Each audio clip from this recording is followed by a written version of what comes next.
Good day, dear students. So let's begin our next lecture.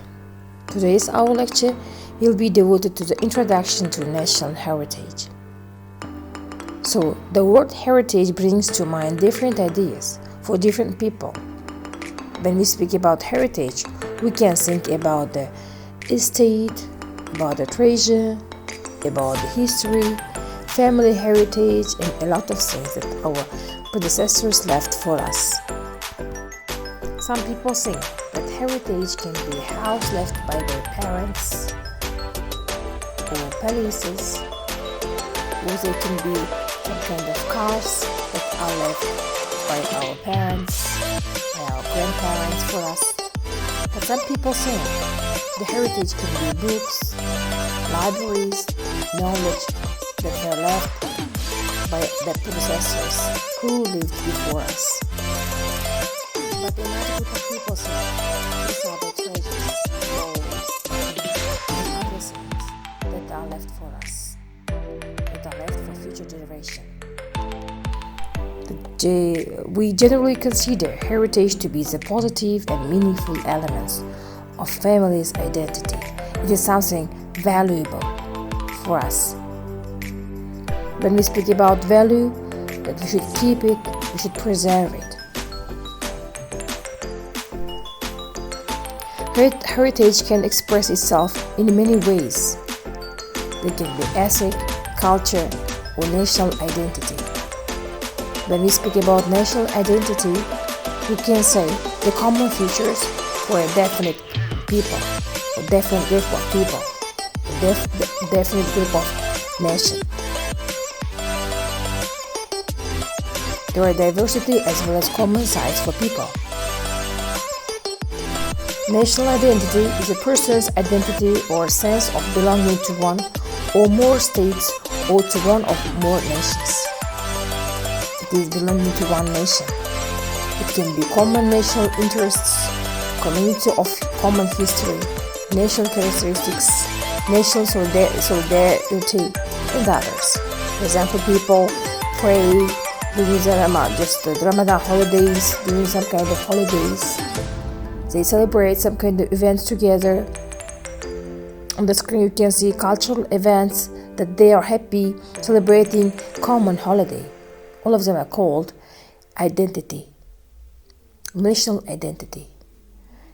Heritage can be a knowledge, education, information, experience, learning, some kind of thing that is left for us from predecessors. Whatever is left for us should be preserved for future generations, as they are valuable for us and they will be valuable for the future generation. We should keep them, we should preserve them, we should evaluate them, and should protect them. So, on the screen you can see three types of heritage. They can be tangible, the natural, and intangible heritage. When we speak about natural heritage, our waterways, landscapes, woodlands, bogs or uplands, native wildlife, insects, plants, everything whatever is created by nature can be called natural heritage. We should preserve them. Wildlife, animals, forests, water, everything. All of them are valuable for us because without nature, without natural existence, we cannot exist. The forests are valuable for us.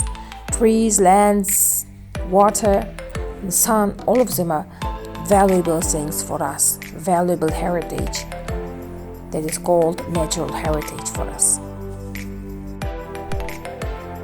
When we speak about the next one, it is called tangible heritage. This is our historical sites, buildings, monuments, objects, museums, artifacts, and archives, and so on. All that can be seen, all that can be touched, museums, arts, buildings that are left from historical time, from historical period, palaces, very famous old historical buildings that are famous locally and all over the world. All of them are called the tangible heritage. On the screen, you can see very beautiful building that is preserved till today. You can see sample from Russian buildings that are world famous. And they are still kept by their nation. And they are very interesting for people for local people as well as for foreign people. On the screen we can see world famous heritage, world famous buildings that are kept and preserved for the future generation. The next one is intangible heritage. That can be our customs, sport, music, dance, folklore, crafts, skills, knowledge, and so on, that cannot be touched, it can be felt. Dance, for example, we can see on the screen, that is very valuable for that nation that you see on the screen. Or works of art, especially that belong to definite culture. The people enjoy seeing it. People relax, see, enjoy, have some kind of emotions. Our knowledge can be intangible heritage. The books left, the knowledge left by our predecessors.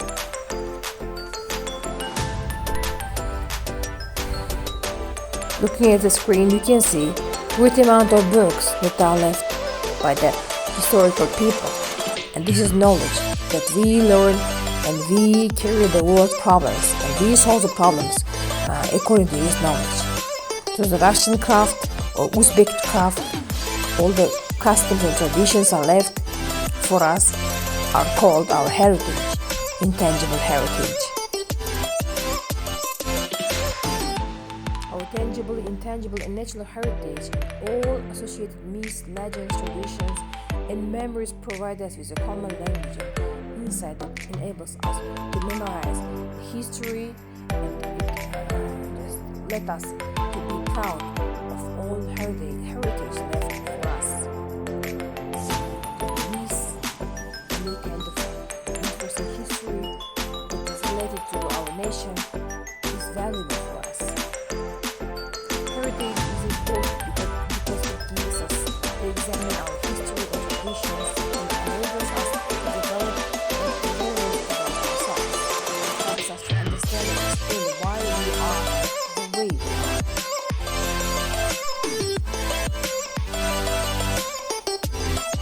It's a keystone of our culture that plays an important role in our politics, society, business, and worldview.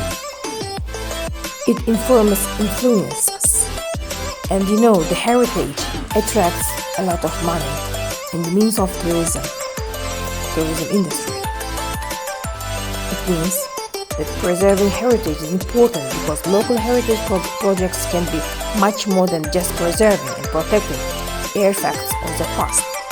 It involves interest not only local people, but people from abroad. And here we have to take a responsibility to participate in preserving our heritage and share our history to the future generation.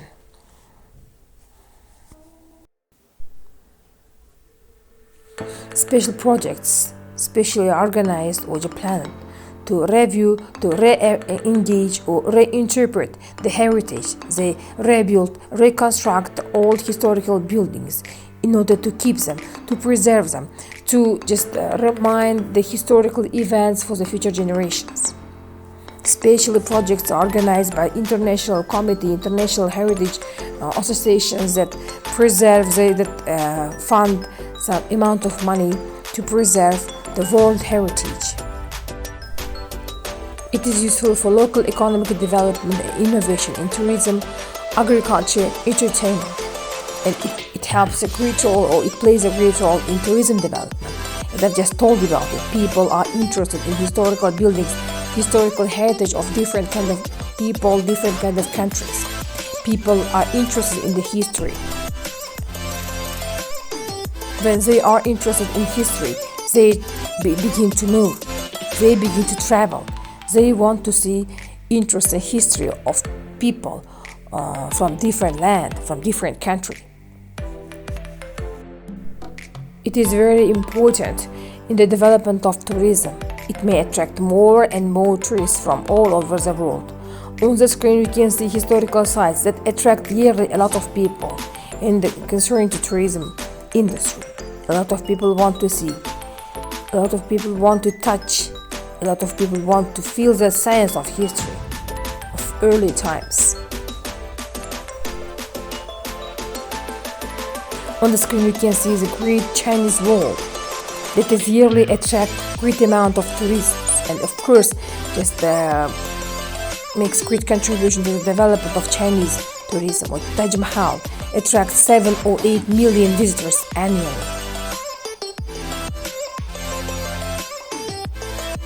Every year, more than 10 million people flock to the Great Wall of China, making it one of the world's most popular tourism attractions. What about just the Pyramid Giza? It also attracts yearly million of people. The people want to feel the history, as well as they create new working places for people, for local people.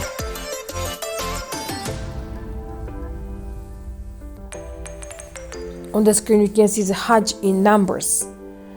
How many people visit, how many businesses are created, and how many millions of Quran books are distributed, and so on. After the lectures you can just turn by turn look at the numbers and identify just thoroughly about the information. So heritage tourism can be cultural, historical, and natural resources that all make us heritage tourism sites. Culture, history, art, and everything can make cultural tourism or heritage tourism. So the World Heritage Convention calls us for preserving, for evaluating, for valuing the heritage all over the world. As they say, people want to see the heritage, and they spend much more money to see the world heritage or the local heritage of people.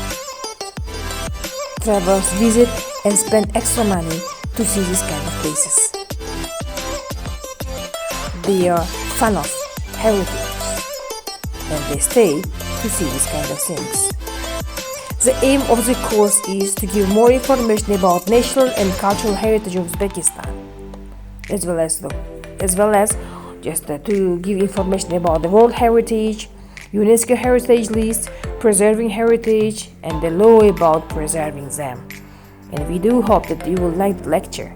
Especially you will have 10 lectures, 10 seminar courses, 16 independent works, 1 midterm assessment and final assessment, as well as course paper during this semester. That's it for today. Thank you very much for your attention. Thank you.